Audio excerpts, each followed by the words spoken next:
사정없는 성관계가 남성 호르몬을 400% 증가시켰다. 순간적으로는 그럴지 모르겠어요. 순간적으로는 그런 포인트가 생기는지 모르겠는데 건강한 성생활에서 가장 중요한 거는요, 사실은 아침입니다.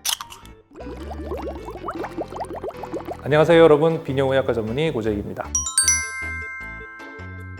일단은 쾌락적으로 생각하면 하루에 한 번씩 하는 게 제일 좋죠. 근데 자위를 매일 하는 사람들도 있고 매일 성관계를 하시는 분들도 있죠.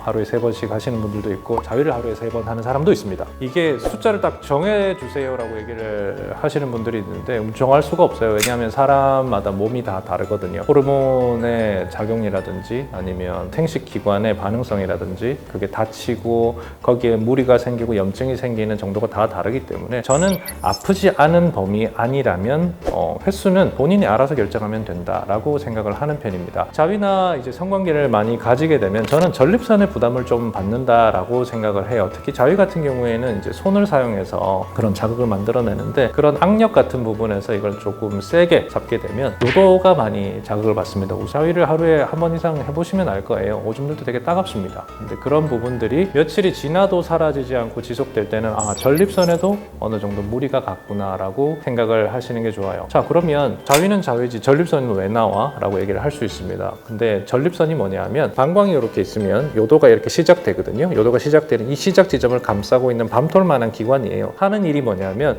정액을 만들고 밖으로 쏴주는 애입니다. 만들고 쏴요. 뒤에 정낭에서도 만들어지는데 얘는 정액의 한 70%를 만들고 밖으로 배출하고요. 전립선은 30%를 만들고 배출해요. 각각 하는 일이 조금씩 다르긴 합니다만은 여튼 전립선이 하는 일은 만들어서 쥐고 있다가 쏘는 애예요. 그러면 많이 쏘면 어떻게 돼요? 아프겠죠? 아플 수 있습니다. 왜?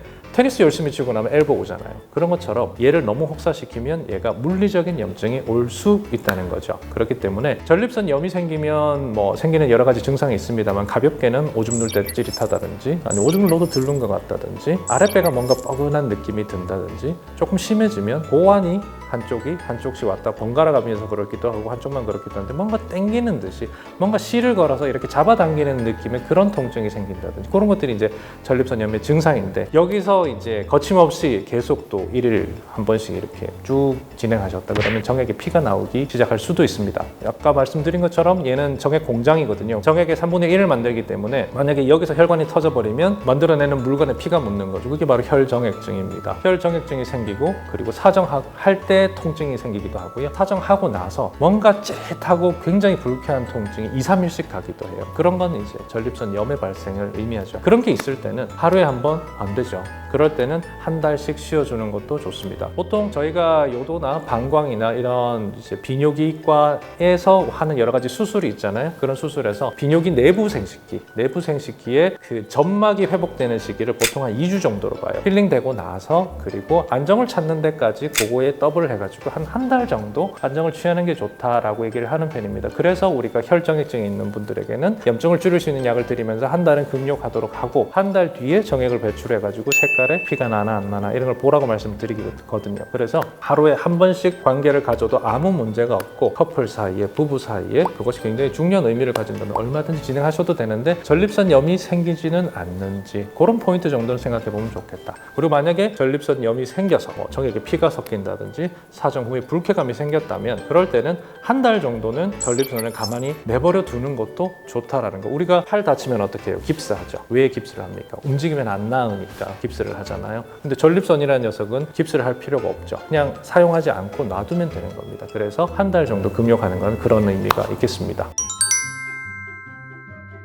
금욕의 효과라고 얘기를 하면 아까 말씀드린 것처럼 전립선이 아플 때 쉬게 해주는 효과가 있을 수 있고요. 그리고 두 번째로는 이제 임신을 준비하시는 분들 있죠. 임신을 준비하시는 분들이 한 3일에서 4일 정도 금욕을 해주시게 되면 그 사이에 정자가 많이 쌓이잖아요. 그러면 정자가 한꺼번에 많은 양이 배출될 수가 있겠죠. 그러면 정자 양이 많은 게 뭐가 중요하냐라고 얘기를 할 수가 있는데 여성의 몸에서 임신이 되기까지의 정자들이 여성의 몸에 들어가서 난자까지 막 헤엄을 쳐서 들어가거든요. 그 사이 수많은 난관들이 있어요. 얘를 하나하나 넘어서 가야 되는 거예요. 그러면 얘를 넘어갈 때 숫자가 작으면 못 넘어갈 수 있어요. 한꺼번에 많은 양의 정자를 보내는 게 여성 생식기 속에 있는 장애 요소들을 뛰어넘고 수정을 만들어내는데 유리하기 때문에 그래서 그런 종류의 한 3, 4일 정도의 금욕은 또 이제 아이를 만들 때 중요할 수 있다라고 생각을 합니다. 그리고 사실은 사정을 하고 나면 이게 좀 집중력이 떨어진다라고 얘기를 하는 분들이 있어요. 근데 실질적으로 좀 그런 경향이 있는 것 같기는 합니다. 남자들끼리는 이제 그런 얘기 많이 하잖아요. 술자리에서 얘기하다 보면 확실히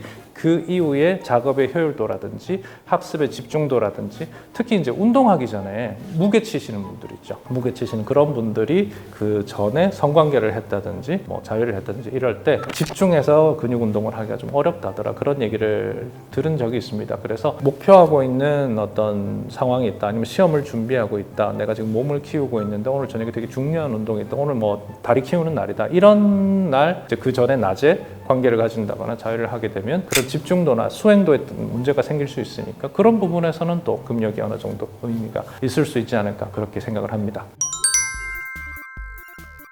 그런 부분에 문제가 생기면 이제 주지스님이나 이렇게 종교적으로 이렇게 금욕을 해야 되는 분들이 수명이 짧아지거나 그분들의 특징적인 질환이 생기면서 그런 부분이 이제 학계에 보고가 돼야 되는데 그런 거 없어요. 종교적으로 수행하시는 분들에게서 특징적으로 나타나는 이런 병이 있습니다 라고 저희가 보고받은 게 없습니다. 그렇기 때문에 그리고 문제가 있으면 그런 분들이 따로 오시겠죠. 와서 뭐 지금 수행한 지 얼마 되고 나니까 이런 증상이 있습니다 하고 상담을 하시겠죠. 근데 제가 비뇨기과 의사로 지금 산 지 이제 20년 거의 다 가는데 그런 경우 없었어요. 뭐 너무 오래 앉아 계셔가지고 전립선 염이 생길 수는 있는데 그거는 뭐 오래 앉아서 일하는 사무직이나 운전 많이 하시는 분들, 택시 하시는 분들, 버스 하시는 분들도 마찬가지이기 때문에 그거는 그분들에게 금욕 때문에 뭐 어떤 질환이 생기는 것 같다 그렇게 말하기는 어렵겠습니다. 저는 산부인과 친구들도 많은데 산부인과 뭐 교수님들 친구들 만나서 이런 얘기를 하면서 결국은 금욕이라는 건 종교랑 연결이 많이 돼 있잖아요. 종교계에 계신 여성분들께서 특정 질환으로 뭐 찾아온다라면 저희가 이미 알고 있겠죠. 그리고 산부인과학을 저희가 일반의가 되기 위해서 의과대학 시험, 의과대학을 졸업하기 위해서 저희 산부인과 다 배우거든요. 그때 그런 얘기 특별히 없었어요. 그렇기 때문에 그냥 궁금증은 가질 수 있죠. 여자가 관계를 뭐 장시간 가지지 않으면 어떤 일이 생길까? 남자는 어떤 일이 생길까? 궁금할 수는 있지만 되게 실질적으로 어떤 문제를 만들어내는 것 같지는 않습니다. 전립선 때문에 제일 많이 찾아오시는 분들은 운전 많이 하시는 분들, 버스, 이제 화물 운송, 그리고 택시 하시는 분들이 전립선염을 되게 많이 앓으십니다. 그건 아주 특징적이고요. 그리고 비뇨기과에 많이 오시는 분들, 두 번째로는 교대 근무하시는 분들, 젊은 분들 중에서 교대 근무하시는 분들이 성기능이 떨어지면서 젊은 나이에 성기능 떨어지신 분들은 교대 근무 아니면 밤에 자다가 응급 출동해야 되는 그런 분들 병원 많이 오십니다. 그리고 성적으로 굉장히 이렇게 열려 계신 분들이 있어요. 뭐 그런 분들은 이제 성병 체크하러 주기적으로 오시죠. 굉장히 이렇게 규칙적으로 잘 체크하시면서 즐겁게 사시는 분들이 있어요.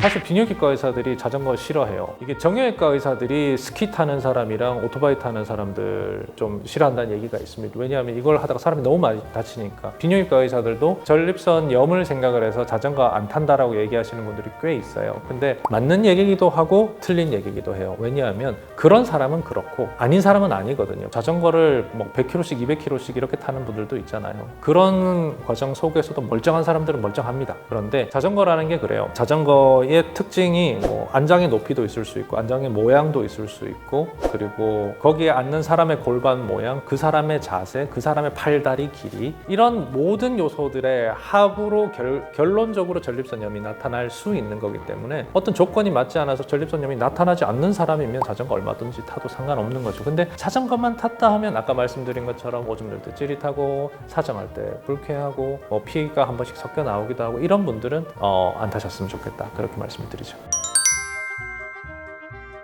Abstinence or sex without ejaculation for a week or more will increase testosterone levels up to 사정 없는 성관계가 남성 호르몬을 400% 증가시켰다. 일단은 남성 호르몬을 400%로 만든다라는 내용을 한번 짚고 넘어가 볼게요. 순간적으로는 그럴지 모르겠어요. 순간적으로는 그런 포인트가 생기는지 모르겠는데 아직 확실한 연구가 대단히 연구가 된 건 아니니까 결론은 내지 못하겠지만 순간적으로 올라갈 수 있는 거는 뭐 생길 수 있지만 지속적으로 400%로 만들어내지는 못합니다. 왜냐하면 그렇게 유지되면 안 돼요. 왜냐하면 남성 호르몬은 3에서 8 사이 정도로 저희가 노말로 보거든요. 하한치만 있는 게 아니라 상한치도 있어요. 8. 얘는 왜 있냐? 이거보다 훅 넘어간 단계의 남성 호르몬이 있으면 왜 안 되냐 하면 남성 호르몬이 우리 몸 안에 과다하게 있을 때 하는 일이 뭐냐 하면 적혈구를 많이 만들어냅니다. 그럼 적혈구를 많이 만들어내면 산소를 잘 이동시킬 수 있잖아요. 그러면 굉장히 좋겠죠. 남성 호르몬이 또 이 헤모글로빈 수치를 끌어올립니다. 근데 정상 이상으로 끌어올려 버리면 문제가 뭐냐 하면 적혈구라는 녀석도 얘가 부피를 가지고 있고 무게를 가지고 있을 거 아니에요. 얘가 너무 많아 버리면 피가 뻑뻑해지는 거죠. 얘를 돌리기가 힘들어집니다. 그래서 심장이 묽은 물 같은 애를 돌리는 거랑 죽시키면 오는 그런 전복죽 같은 그런 애를 돌리는 거랑 심장이 어떻겠어요? 부담이 다르죠. 그래서 너무 찐득한 피를 돌리다 보면 심장이 자꾸 커집니다. 왜냐하면 얘를 돌려야 되니까. 그래서 심장이 자꾸 두꺼워지는데 심근이란 녀석이 자꾸 두꺼워지면 그 심장 튼튼해지고 좋은 거 아니에요? 라고 얘기할 수 있지만 심장을 먹여 살릴 수 있는 혈관이 계속 커지는 건 아니거든요. 얘가 감당할 수 있는 심장의 크기가 정해져 있는 거예요. 그럼 어느 순간부터 심장이 아파지기 시작합니다. 심장이 너무 커져버리면 나중에 비후성 심근증이라든지 그런 심장에 문제가 생겨서 큰일이 생길 수가 있게 되기 때문에 남성 호르몬을 막연히 끌어올리는 게 좋은 것도 아니고 그렇게 400% 증가했다고 실제로 그렇다 하더라도 그건 순간적이지 않을까 저는 그렇게 생각을 하는 편입니다. 건강적으로 문제가 생길 것 같지는 않은데요. 그냥 마음에 불만이 생기겠죠. 성욕이 팍 해소가 안 되니까. 그래서 성적 극치감이라는 것 자체가 굉장히 중요한 요소잖아요, 우리 삶에. 근데 걔를 계속 못 느끼고 중간에 멈춘다. 혼자 그러면 또 모르겠는데 관계 중에 계속 그런다면 배우자나 성적 파트너도 뭔가 좀 답답한 느낌을 받을 수 있을 거고. 저는 근데 뭔가 덜 자연스러워요. 부자연스러운데 좀 부자연스러운 건 저는 안 하는 게 맞지 않나라고 조금 생각하는 살짝 그런 주의가 있거든요, 저한테는. 그래서 성관계를 하다가 중단하면 몸이 좋아진다라는 걸 실제로 그렇다면 인간이 이미 알고 있지 않을까 저는 그런 생각은 해요. 그래서 꼭 필요할까? 그냥 너무 단면적인 것만 보고 꼭 코끼리 다리 만지듯이 장님들이 코끼리 다리 만지면서 코끼리 상상하듯이 어떤 한 가지 현상으로 이거를 전체로 확대 해석하고 있는 부분이 아닌가 저는 그런 생각을 조금 합니다.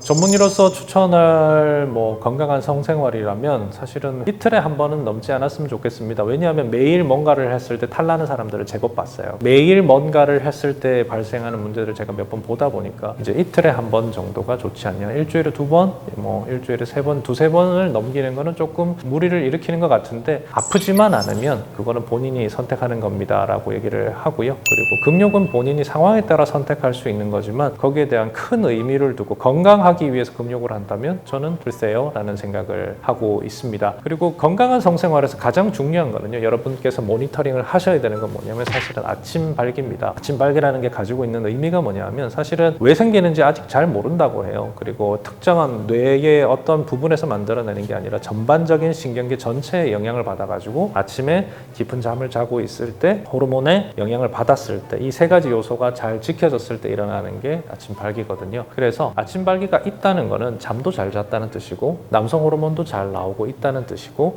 혈관적으로도 문제가 없다는 뜻이에요. 반대로 뭘 의미하냐면 되게 건강한 상태라는 겁니다. 그래서 아침 발기가 잘 일어나고 있다면 내가 건강하구나 라고 생각하시면 되고요. 아침 발기가 어느새 자꾸 줄어들기 시작을 해서 언제 있었는지 기억도 안 나네 이런 상태라면 뭔가 내 몸이 너무 지쳐있지는 않은지 여러분들이 활동성이 너무 떨어져 있지는 않은지 남성 호르몬이 줄 만한 어떤 요소는 없는지 생활을 한번 지켜보면 좋겠습니다. 그래서 성생활, 금욕 다양한 주제가 있겠지만 저는 건강을 모니터링하기 위해서 아침 발기에 조금 더 집중했으면 좋겠다라는 게 제 생각입니다.